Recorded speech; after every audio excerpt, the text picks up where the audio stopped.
Hola, soy la doctora Ivette Maldonado Rivera del Centro de Recursos para el Aprendizaje. Bienvenido al taller El respeto a los derechos de autor y estrategias para evitar el plagio. Las metas de este adiestramiento es concienciar a los estudiantes de la Universidad de Puerto Rico en Bayamón sobre el tema del plagio y ofrecerles las estrategias para evitar el mismo. Objetivos de aprendizaje: el estudiante modificará su conducta con respecto a plagiar, gracias a que se definirá lo que es la conducta del plagio y cómo ésta viola los derechos de autor.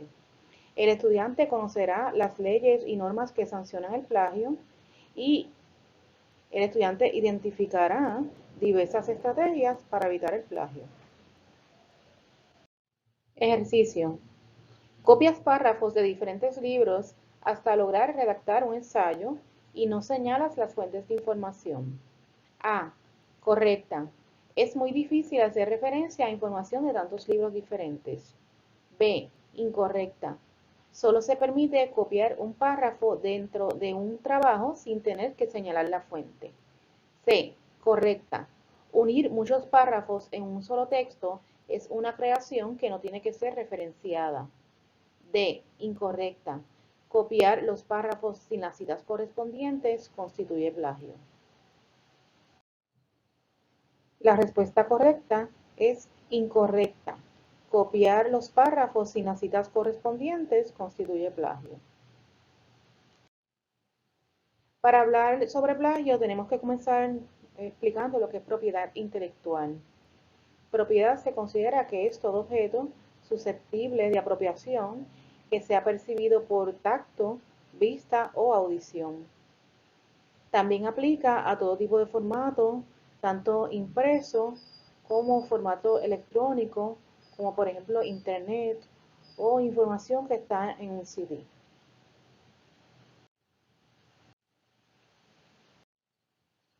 Propiedad intelectual.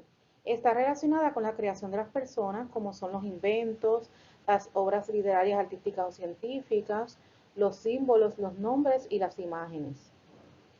Esta protección es otorgada por el gobierno a personas o entidades para impedir o excluir a otros de usar, copiar, duplicar, reproducir, plagiar, manufacturar, mercadear, vender, lucrarse e importar mercancía de las creaciones intelectuales de los autores.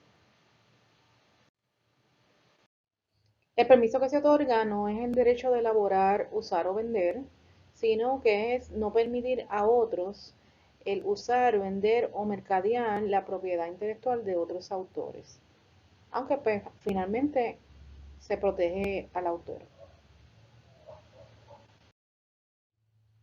Derechos de propiedad intelectual. Estos derechos tienen un tiempo definido y tienen que estar plasmados en un medio tangible. Los intangibles, como son las ideas, los conceptos abstractos, no cualifican bajo las leyes de propiedad intelectual. Por ejemplo, una coreografía que no esté plasmada en un medio tangible, o sea, no esté grabada en un video, no esté explicada en forma escrita, pues no puede ser reclamada por derechos de autor, hasta tanto y en cuanto esté en un medio tangible. Sujeto protector, por aquí tengo diferentes ejemplos que expresa López, 2018. Ella menciona los afiches, libros, poemas, canciones, el diseño de los portales, fotografías, invenciones, obras de arte, productos, recetas, sonidos. Y tengo aquí otros ejemplos gráficos, como por ejemplo la portada de un libro, si tiene una imagen, que esta imagen ha sido preparada por algún artista gráfico, pues tendría derechos de autor. Un mural, un video. Aquí les presento dos ejemplos de la película Coco de Disney. Esa combinación de letras, dibujos y colores es propiedad intelectual de Disney. O sea, esa combinación ya no puede ser utilizada por nadie más. En mi caso, yo tengo como parte de mi presentación, ya que a mí como profesora me exime la doctrina Fair Use, pero alguien que la vaya a usar con propósitos comerciales, que no esté bajo protegido por esta doctrina, pues tendría que llegar a un acuerdo económico con Disney para poder usar estas imágenes. También están los programas o aplicaciones de computadoras, dispositivos móviles, etcétera. Y aquí les presento el ejemplo de los besitos, los kisses de, de Hershey's. Pues esa combinación que ellos hacen de la forma del chocolate envuelta en ese papel de aluminio con la tirita de papel, pues eso tiene propiedad intelectual. Por eso es que vemos que no hay ninguna otra compañía que venda chocolates en ese estilo. Tipos de propiedad intelectual. Tenemos cuatro tipos de propiedad intelectual. Están las marcas registradas, las patentes, los secretos comerciales y los derechos de autor. Vamos a hablar un poco de cada uno de ellos. Patentes. Una patente es un permiso, licencia o certificado que da el gobierno federal al inventor, que consiste en un derecho exclusivo por un máximo de 17 años de manufacturar, mercadear, vender, usar o licenciar su invento. La agencia encargada de procesar y otorgar las patentes es la Oficina de Patentes y Marcas Registradas. El invento debe ser innovador, novedoso, funcional, nuevo, único, nunca antes visto, útil y que supla una necesidad o problema. Marcas comerciales. Son derechos otorgados por el gobierno federal. La protección dura 10 años y es renovable cada 10 años si se mantiene en uso. Protegen la identidad del proveedor de unos productos o servicios para identificarlos, distinguiéndolos de los demás. Al mencionar marcas, se pueden usar los siguientes signos. MR. Ese se usa en Puerto Rico y significa marca registrada. TM o trademark. Ese es para productos o servicios. SM o Service Mark para servicios, por ejemplo CPA. La R dentro del círculo, que ese es solo si la marca está registrada en la Oficina de Patentes y Marcas Registradas.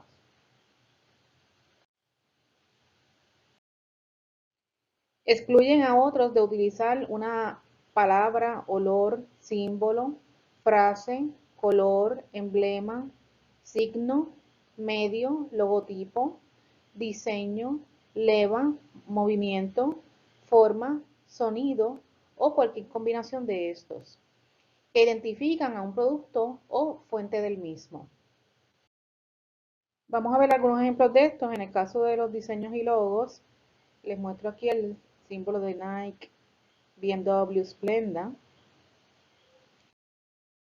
En los colores, el amarillo del Post-it y el rojo y amarillo en el producto Tylenol. En formas, tengo aquí como ejemplo la botella de la Coca-Cola. En frases o slogans, algunos muy conocidos son I'm loving it de McDonald's y Hace feliz a tu nariz de la marca Fabuloso. Palabras, pues como un ejemplo, Burger King. Sonidos, les dejo como ejemplo el sonido de Walt Disney World. El enlace para el video está en la descripción bajo este video. Hay un caso que hubo entre Splenda y Zane, porque la azúcar Zane pues, se copió esa imagen, como pueden ver en el video, que es muy parecida, el color, las imágenes, etcétera. Este caso fue a corte y la corte determinó que la compañía que representaba a Zane debía retirar del mercado todos sus productos que estaban ¿verdad? Ese color, esas imágenes, etcétera. Y entonces tuvieron que pagar también una indemnización por haber utilizado algo parecido a la marca comercial Splenda. La ley de marcas registradas de Puerto Rico, que es la número 63 del 91, enmendada en el 2009 y el 2011, establece que se puede registrar una marca siempre y cuando esté en uso en el comercio de Puerto Rico o que la persona que está solicitando tiene la intención de establecer la misma. Entonces la registra, tiene 3 años para establecer la marca y si al cabo de los 3 años por alguna razón justa no pudo hacerlo, pues puede pedir una extensión de un año adicional.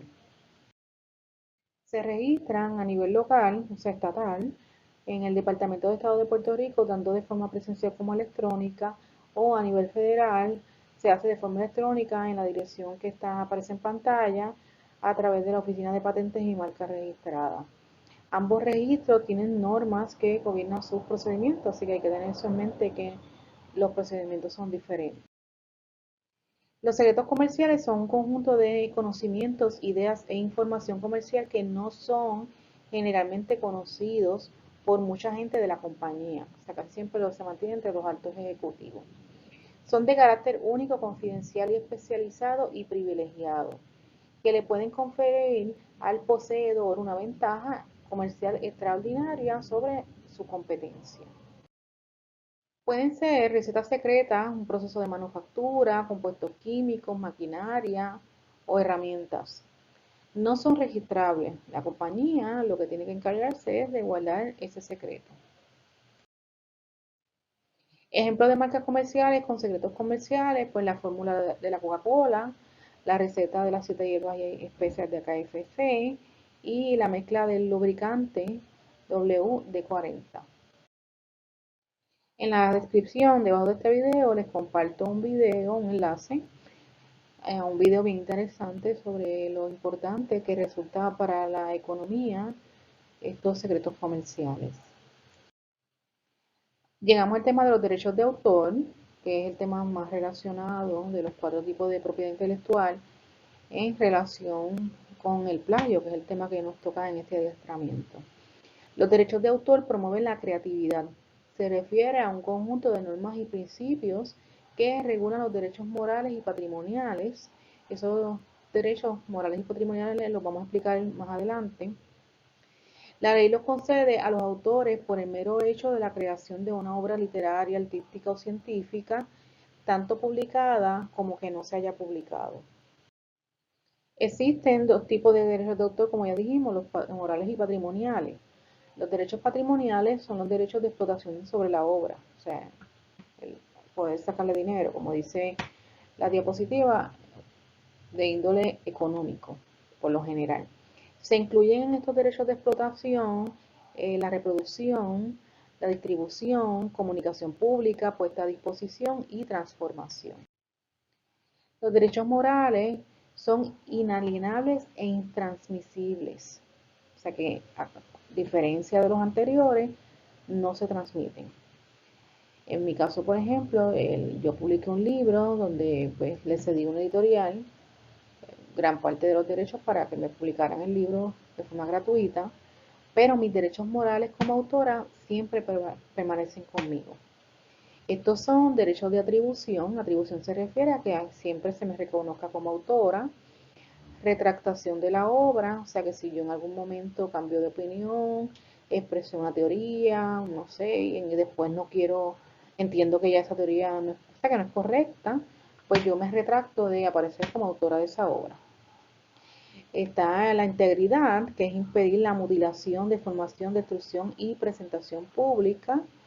Y la divulgación, o sea que yo como autora, pues siempre tengo, permanece conmigo ese derecho a que se divulgue la obra. En el caso del ejemplo que le di anteriormente, pues la editorial se comprometió conmigo a distribuir esa obra a través de Amazon, etcétera, la librería y todo tipo de distribución que ellos estaban trabajando.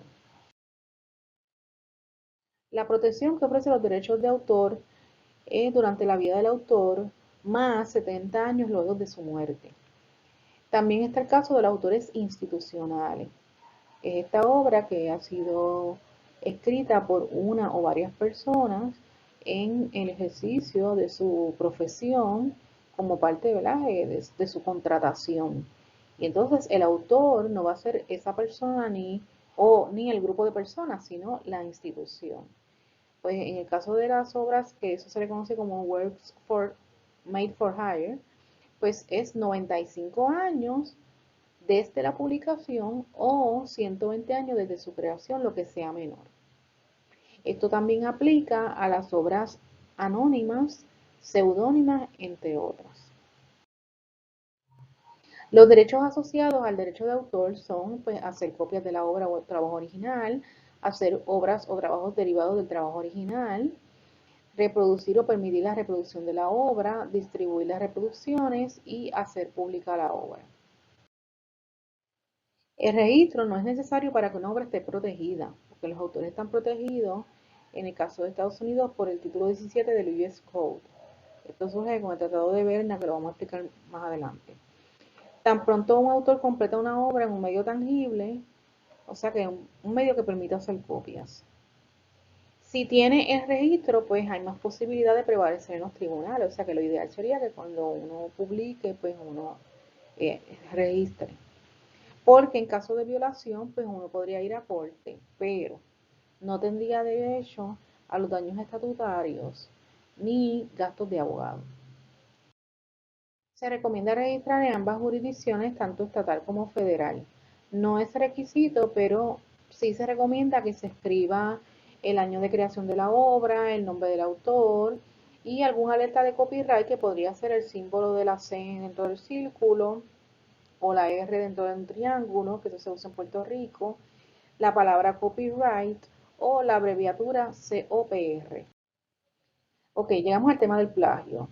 En el derecho anglosajón se utiliza la noción copyright, que la traducción es derecho de copia. Por lo general esto comprende la parte patrimonial de los derechos de autor, que fue lo que explicamos anteriormente, el derecho de explotar la obra. La violación a ese copyright es lo que constituye plagio. En el ambiente académico, pues el plagio viene siendo el robo de ideas, someter un trabajo como propio, ya sea total o parcialmente, cuando pertenece a otra persona, o sea, otra persona lo redactó, otra persona hizo la investigación, y no darle crédito al autor original de un trabajo que citas en tu investigación. En el ambiente académico, el plagio ocurre cuando tomas ideas o palabras prestadas de una persona y no reconoces expresamente que así lo hiciste. En nuestra cultura, nuestras palabras, nuestras ideas se consideran propiedad, así como nuestra casa, mi carro, y creemos que esas palabras nos pertenecen y que no pueden usarse sin nuestro permiso. Cada vez que escribes en un documento que requiere investigar, pues debes informar a los lectores de dónde obtuviste esas ideas, esas aseveraciones, esos datos que no son tuyos. El no hacerlo constituye plagio, ya que estás presentando una idea de otra persona como si fuese tuya. Tanto si citas directamente como indirectamente, que es cuando parafraseamos o resumimos una información, debes reconocer las fuentes y esto lo haces citando.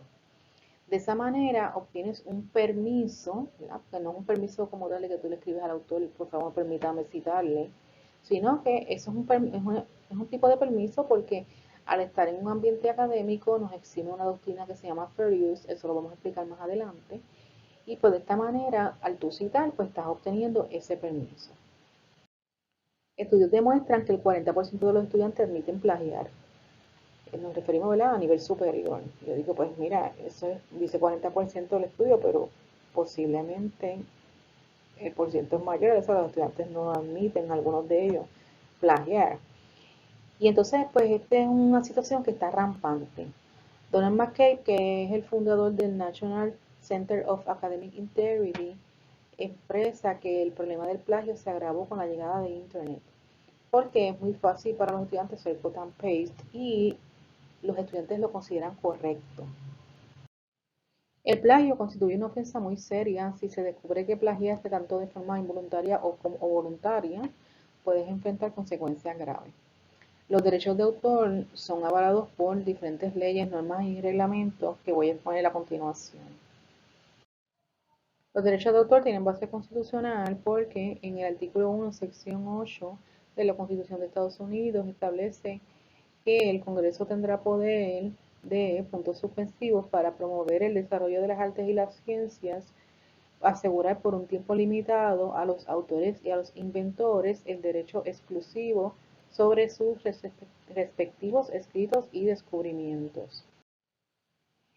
También existe el Tratado de Berna, este es de 1886, un tratado entre varios países, donde ellos comenzaron a establecer unas normas para regular estos derechos de autor. El tratado confiere protección a la obra al momento de crearla. Esto surge por primera vez.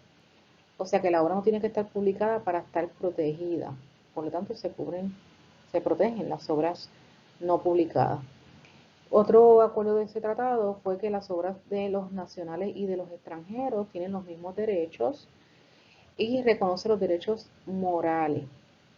Por otro lado, Estados Unidos no adoptó esta norma porque no participó del Tratado de Berna, o sea, no la adoptó en ese momento, pero sí un siglo después, en 1976 y 1989.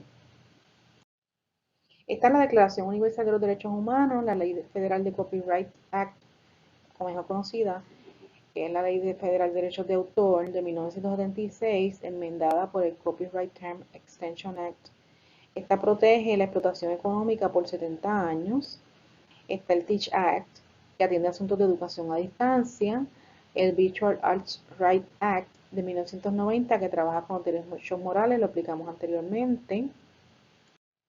El Digital Millennium Copyright Act, que responsabiliza a los proveedores de Internet por la violación a la ley. La Ley de Propiedad Intelectual de Puerto Rico. Esta vela por la paternidad de la obra, o sea que se reconozca al autor, y protege contra la deformación o alteración sin consentimiento del autor. Reglamento General de la Universidad de Puerto Rico, y en el caso de los estudiantes, el Manual General de Estudiantes de la Universidad de Puerto Rico en Bayamón, que establece como máximo castigo la expulsión. Usualmente pues los profesores no llegan a este extremo, pero sí podrían hacerlo, porque un profesor que entienda que un estudiante ha cometido plagio y es reincidente, podría referir a un estudiante al comité de disciplina. Pero el profesor puede darle F en el trabajo, puede darle F en el curso, porque eso lo establece el Manual General de Estudiantes de la Universidad de Puerto Rico en Bayamón. He escuchado casos de estudiantes que el profesor se ha dado cuenta que cometió plagio, le ha dado una oportunidad de que entregue el trabajo nuevamente, pero realmente yo siempre digo, pues mira, eso es una oportunidad que el profesor le dio a ese estudiante, porque realmente si se va a la norma, pues podría darle F, y ese es la consecuencia de cometer plagio. Hay algunos casos que me gustaría mencionar, como el caso de Glenn Monroy versus RMM. Este caso pues fue contra este artista, este cantautor puertorriqueño, que sus canciones fueron grabadas por otro artista extranjero sin haber un acuerdo. Y entonces él fue a corte, ganó el caso. Después pues la otra compañía se tiró a quiebra, se declaró en quiebra, fue lo que supe, pero realmente, ¿verdad? Pues demuestra que si uno va a corte podría prevalecer, ¿verdad? Porque, y en este caso fue un resultado, una demanda que, ¿verdad? Se supone que pagaban mucho dinero. En el caso de la Universidad de Puerto Rico hay precedentes. Hubo un caso de un profesor en la UPR Carolina que fue expulsado hace muchos años por haber cometido plagio. O sea que sí, realmente lo que les mencioné anteriormente, de que el máximo castigo es la expulsión, pues sí, el profesor lo puede reclamar. El condominio, que les menciono aquí este ejemplo, fue un caso de que estuvo en corte el productor Tony Mojena contra Sunshine Logroño, con el programa El Condominio, que se transmitía por el Canal 2. Cuando Sunshine se quiso cambiar para el Canal 4, el productor lo demandó, porque él decía que no se podía ir del canal, no se podía llevar los personajes, o sea, que no se podía llevar el programa. Después de varios meses en corte, pues la corte determinó que, según tengo entendido, que los artistas eran dueños de esos personajes, porque ellos fueron a corte, testificaron, etcétera. Y pues finalmente la corte determinó que sí, ellos podían seguir usando los personajes, pero no podían usar el set del condominio, porque entonces eso le pertenecía al productor. Y entonces, pues, pienso yo, ¿verdad? No soy abogada, pero pienso yo que si tal vez ellos hubiesen registrado esto, pues el caso hubiese sido menos corto, menos tedioso, y a lo mejor esto hubiese prevalecido Logroño con llevarse también el programa, pero yo siempre digo que mira, lo mejor es uno registrar. Por aquí le puse una foto de una noticia que vi en el periódico, donde hay un cantante que se llama Taíno que le puso, no llegó a demandar, no sé si llegó a demandar, pero en el caso de la noticia todavía no había demandado. Lo que está enviando era una orden de cese y desista a la Bulbu para que dejara de vender productos de, ¿verdad? Con un slogan que él había registrado, o sea que él entendía que era dueño. De ese eslogan que dice yo soy boricua para que tú lo sepas. Y según tengo entendido, pues después ella tuvo que retirar algunos productos. Eso fue lo que leí posteriormente. Pues ella tuvo que retirar los productos y no pudo seguir vendiendo productos con ese eslogan porque le pertenecía a él. Fair use, en español uso justo. Es una doctrina contenida en la ley que intenta balancear los derechos de autor con los del público que va a usar la obra. Establece que se puede usar o copiar material que tiene protección bajo las leyes de copyright de una manera razonable y para unos propósitos específicos tales como educar, crítica, comentarios, reportar la noticia o la investigación. Es una defensa que tienes en caso de ser demandado por haber usado las ideas de otro autor. O sea, que en mi caso, pues si yo fuese demandada, por ejemplo, porque usé alguna imagen en mis presentaciones, pues yo mencionaría mi defensa, ¿verdad? Que yo soy profesora, que eso yo lo hice como parte de mi ejercicio como educadora. Hay unos factores que, ¿verdad? Que utilizan los jueces para medir si hubo ese uso justo. El primero es el propósito para el cual se copió. Dentro de eso, pues el propósito, la naturaleza de la obra, la cantidad y sustancia, porque si la persona está extrayendo mucha información, pues ya ahí se le caería la defensa. Efecto en el mercado de la obra copiada, porque si el ejercicio que se está reclamando, ¿verdad? Como que hubo plagio, afecta la venta de esa obra, pues ahí se caería la defensa. Entonces ellos miran, ¿verdad? Ellos aceptan si se usa si es para uso educativo, pero aunque sea para uso educativo, tú como estudiante y yo como profesor, pues debemos citar, pues el mero uso educativo no constituye uso justo, ¿ok? Así que es muy importante tener eso en mente. También se mira si es para uso investigativo, o por otro lado, si se provee el material a través de acceso restringido, por ejemplo, a través de una plataforma de educación a distancia o en contraseña. Si es para uso no comercial, por una institución educativa sin fines de lucro, si es para la crítica, para los comentarios, para la noticia, para uso transformativo, o sea, una nueva utilidad, o para la parodia. Por la parodia, pues está exenta. También se mira la naturaleza de la obra. Se acepta si es para uso de parodia, si es para uso de obras de carácter no dramático, datos, si la fuente está agotada, si la obra no está sujeta a licencias. Cantidad y sustancia de la obra. Se acepta si la cantidad es pequeña, ¿verdad? En comparación con la totalidad de la obra. Si la información tomada no es significativa, o sea que no es la parte esencial de la obra, o sea que no es el corazón de la obra, aunque pues esto es algo subjetivo. Efecto en el mercado de la obra copiada, o sea, ahí se acepta si no afecta significativamente el mercado potencial de la obra. ¿Qué se opone a uso justo? Pues se opone a la actividad comercial, o sea que si hay ganancia, eso se opone totalmente a uso justo. O sea, por ejemplo, en mi caso, si yo tengo una compañía, además de ser profesora, pues tengo una compañía, doy adiestramiento y esa reclamación me la hacen, ¿verdad? En el ejercicio de esa otra labor que yo tengo, pues ahí se me caería la defensa. Entretenimiento, comportamiento de mala fe y sobre todo, lo puse en bold, no dar crédito al autor original. Para detectar plagio, se puede buscar con la ayuda de un motor de búsqueda una determinada cadena de palabras de texto sospechoso con el fin de ver si se encuentra el texto potencialmente plagiado. También existen muchos programas informáticos que facilitan la detección de plagio en estos proyectos o ensayos que usualmente ustedes entregan. Materiales protegidos por la ley de derechos de autor. Libros, folletos, otros escritos, composiciones musicales con o sin letra, obras dramáticas o dramático-musicales, coreográficas, pantomimas, cinematográficas, audiovisuales, fotográficas, de dibujo, de pintura, de arquitectura, de escultura, de grabado, de litografía, musicales u otras grabaciones sonoras. Ilustraciones, mapas, planos, croquis u obras plásticas relativos a la geografía, a la topografía, a la arquitectura o a las ciencias.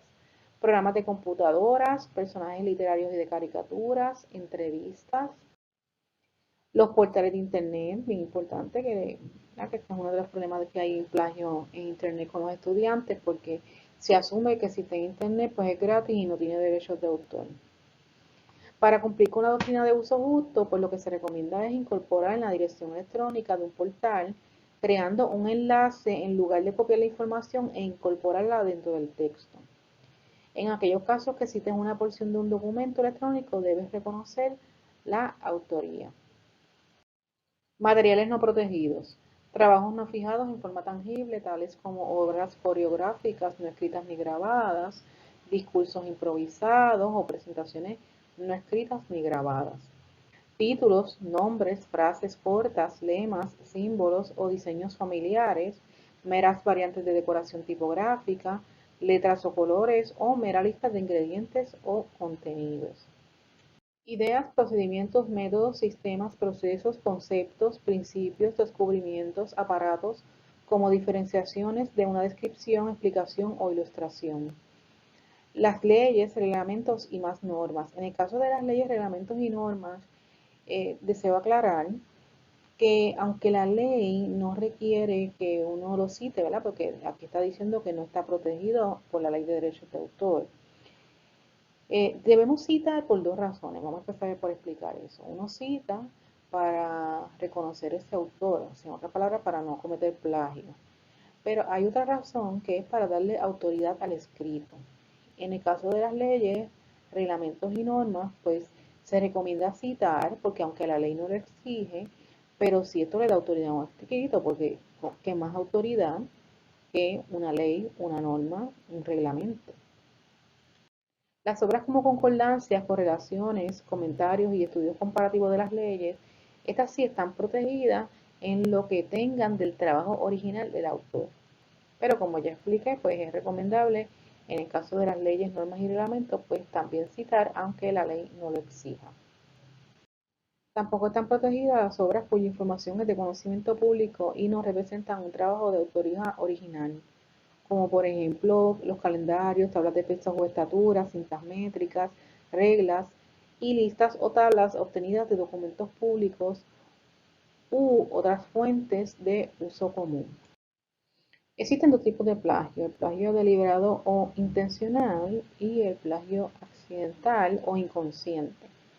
El plagio deliberado o intencional se da de la siguiente manera: copiar adrede las palabras o ideas de otros sin darle crédito al autor, haciendo pasar esas ideas como si fuesen propias. Parafrasear material, argumentos o ideas de una fuente sin reconocerla. Cambiar el orden de las oraciones del texto original para que luzca diferente. Y obviamente pues no citando. Adivinar o inventar datos en la lista de referencias. Traducir un trabajo.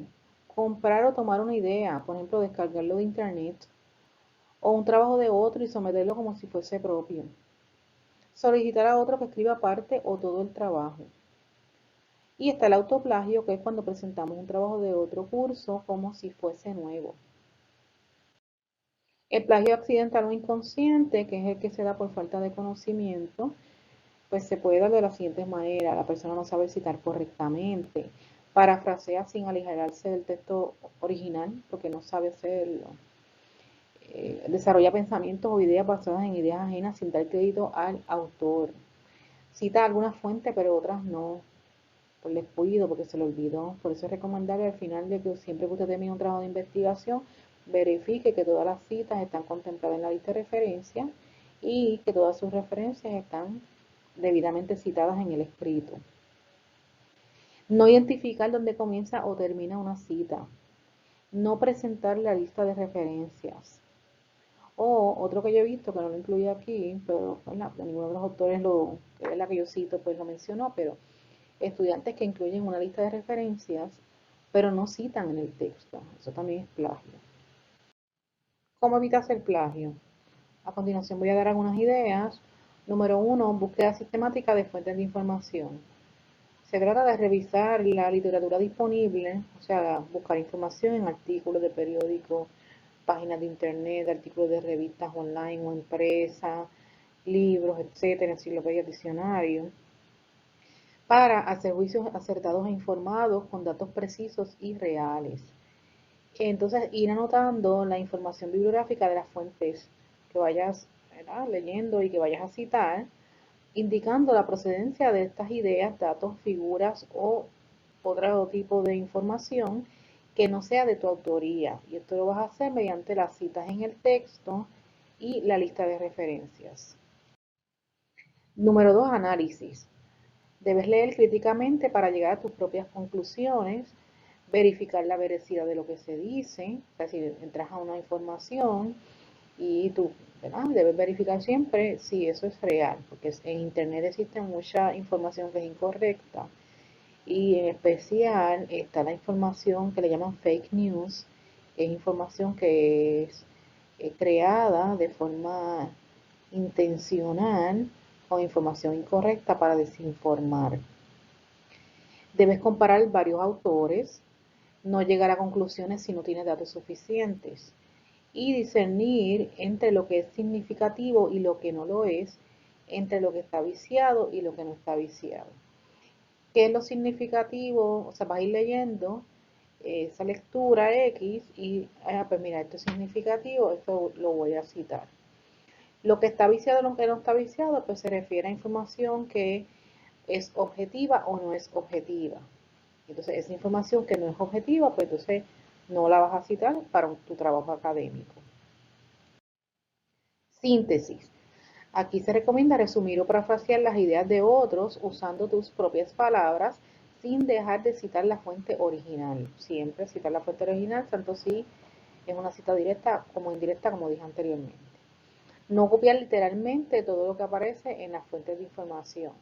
Se recomienda que la mayor parte de tus citas sean parafraseadas, no citas directas. Las citas directas solamente las vamos a utilizar en algunas ocasiones que amerite. La mayor parte de las veces pues vamos a tomar esa información y la vamos a resumir o parafrasear en nuestro escrito. 4. Establecer un plan de trabajo para organizar el trabajo académico de manera que se disponga de tiempo suficiente para completar la tarea. En mi experiencia como bibliotecaria, pues también debo decir que este es un área donde los estudiantes muchas veces fallan. O sea que si el trabajo está asignado desde enero, vamos a suponer que el segundo semestre, y el profesor en enero, cuando comenzó la clase, usualmente los profesores comienzan el primer día de clase explicando el prontuario. Ya tú sabes que tú tienes un trabajo para entregar en mayo, en abril, un research paper, una monografía, una bibliografía anotada. Pues entonces, hazlo con tiempo, no lo dejes para última hora, porque entonces, si no estableces ese plan de trabajo, pues entonces a última hora es que se ve tentado el estudiante a cometer plagio, a no hacer un trabajo adecuado. 5. Lectura. Dentro de cada documento vas a buscar los detalles que sean significativos a tu trabajo de investigación y entonces esos son los detalles que vas a citar posteriormente. 6. Datos originales. Presentar datos obtenidos utilizando metodología apropiada. Preferiblemente aquellos datos que son de lecturas que son fuente primaria. La fuente primaria es esta artículo de revista, periódico, etcétera, página de internet, donde se cita una investigación original, que puede ser una entrevista, eh, un cuestionario que se repartió a un grupo de personas, observación directa de las personas, pero que esa persona que escribió no escribió sobre lo que dijo otro, sino que hizo una investigación original. De esta manera, pues tu trabajo pues, es mucho mejor. 7. Incluir la cita de las fuentes utilizadas y la lista de referencias correspondientes. Debes tener presente que se cita directamente e indirectamente. Directamente es cuando tomamos una información de un autor y la incluimos en nuestro escrito en los mismos términos, sin cambiar ninguna palabra. Está la cita indirecta, que es cuando parafraseamos o resumimos la información. O sea, yo la leo, la analizo y la expreso en mis propias palabras. Pero en ambos casos hay que citar, porque a través de mi vida profesional, pues en muchas ocasiones estudiantes me han dicho, no, yo no, no, eso no hay que citarlo porque eso yo lo dije en mis propias palabras. Sí, pues yo, claro, sí hay que citar porque ese autor, esa idea es de ese autor. Tú lo que hiciste fue expresarlo en tus propios términos. 8. Usar un manual de estilo para la redacción de las citas y la referencia. Los manuales de estilo muchas veces a los estudiantes les da como un poquito de estrés, pero realmente a la larga facilitan la redacción de las citas y las referencias. Así que les recomiendo mucho que vayan a Moodle, y los que no conozcan de manuales de estilo, pues usualmente en la Universidad de Puerto Rico en Bayamón se utiliza APA, que es de la American Psychological Association. Allí yo tengo módulos. Si no conoces cómo acceder, pues me envías un correo electrónico ibet.maldonado1@upr.edu, está al final de este video, y yo con mucho gusto pues les doy las instrucciones de cómo acceder a ese tutorial. Número 9. Consultar a un bibliotecario si tienes pobres competencias de información. En la UPRB tenemos bibliotecarios que están dando servicio, tanto en el Salón Infonesos, esta servidora, como en la biblioteca. Se le aclaran las dudas, tanto de forma presencial como electrónica.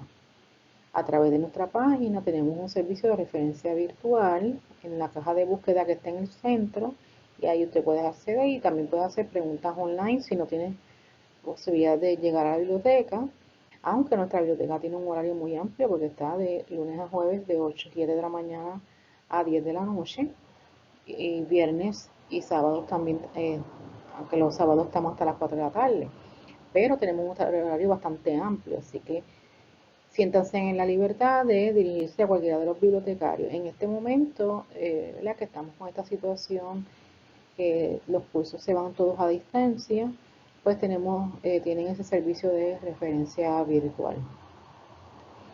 10. Consultar al profesor si no entiendes la tarea. Es bien importante que consultes al profesor porque muchas veces estudiantes llegan a la biblioteca diciendo, pues mira, yo tengo una duda, tengo que hacer un trabajo sobre X o Y cosa, pero no. Entonces cuando empiezan a hacer lo que en la biblioteca le llamamos la pregunta de referencia, que es que el estudiante nos explique cuál es el trabajo para nosotros poderlos ayudar, pues no tienen claro cuál es la tarea. Así que siempre es bien importante que tengas clara cuál es la tarea, porque si no, pues podrías cometer el error de hacer una tarea que no sea la que el profesor esté esperando. Y número 11, confiar en tus capacidades. Mi experiencia es que la mayor parte de los estudiantes tienen unas competencias de información bastante buenas, aunque obviamente pues siempre hay que mejorar y aprender, pero que muchas veces tienen miedo, piensan que no pueden, que no saben, pero ustedes tienen bastante buenas competencias de información. Y lo que no saben, pues preguntan. Otros aspectos a considerar: no es suficiente con no ganar, pues como quiera podrías estar violando los derechos morales. Así que recuerden, siempre bien importante citar, porque al citar, pues la doctrina de Fair Use, como estudiante, como profesora, o sea, ambiente académico, pues nos exime. Ten presente que la razón principal para evitar el plagio es que este no fomenta el aprendizaje. O sea que yo diría que esta es como la idea central de este adiestramiento: estudiante que plagia, estudiante que no aprende. Entonces imagínate si tú fueses a la oficina de un médico que se dedicó a plagiar, no aprendió, por lo tanto cuando va a ejercer su profesión no sabe. Sí, le traigo ese ejemplo bien grave. Aunque se recomienda que la obra se registre, no se requiere hacerlo, ni se requiere que lleve el símbolo de copyright para estar protegida. ¿Okay? O sea que toda obra está protegida. Las únicas excepciones fue las que discutimos anteriormente. Tengo aquí un ejercicio, el ejercicio número 2. El texto original que aparece en la obra La paráfrasis y sus tipos lee de la siguiente manera: el ensayo consiste en la defensa de un punto de vista personal y subjetivo sobre un tema humanista, filosófico, político, social, cultural, teológico, en forma libre y con estilo personal. El ensayo es un género moderno, la mayoría de las veces tiende a ser crítico, en las cuales el autor expresa sus reflexiones acerca de un tema determinado. En este momento te recomiendo poner el video en pausa para que hagas el ejercicio, porque posteriormente te voy a enseñar dos tipos de paráfrasis que nos enseña esta lectura, las paráfrasis y sus tipos. Y así, pues si lo hiciste, pues podrías comparar y ver cómo está tu parafraseo, ¿verdad? Clasificarlo dentro de estos dos tipos. Entonces está la paráfrasis mecánica. La paráfrasis mecánica es cuando uno parafrasea de forma resumida.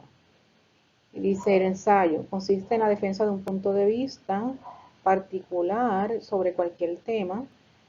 El ensayo es un género nuevo y en ocasiones tiende a ser crítico. O sea que lo que hicimos fue, como dije, parafrasear de forma resumida. Compáralo con la forma que lo parafraseaste y si lo hiciste de esta manera, pues tú debes mejorar porque es una paráfrasis mecánica. La mejor paráfrasis es la paráfrasis constructiva, que es un parafraseo donde usamos sinónimos, aclaraciones, ejemplos y explicaciones. Dice, el ensayo consiste en la defensa de un punto de vista particular del autor del género sobre cualquier temática de índole empresarial, social, económica, cultural, filosófica, turística, científica o de corte humanista. El ensayo es un género nuevo y en ocasiones tiende a ser crítico. Por tal motivo, los autores pueden llegar a tener ciertos roces con los personajes que critican. Esta nuevamente, pues si hiciste una paráfrasis constructiva, pues está ya entonces en un nivel de parafraseo superior. Luego tengo las referencias de cada una de las citas que están en las diferentes informaciones que he estado exponiendo. Si a alguna persona le interesa esta referencia, no la voy a leer, pero van a estar en la descripción debajo del video y pueden entonces referirse a ellas.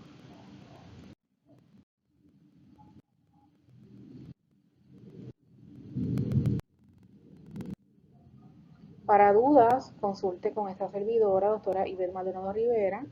Mi email es ivette.maldonado1@upr.edu. Me puede escribir un mensaje electrónico y acordamos, ¿verdad? Si hay una duda específica, se la contesto por correo electrónico. De lo contrario, pues nos ponemos de acuerdo para reunirnos, ya sea de forma electrónica o presencial en el Salón Infonexus. Gracias.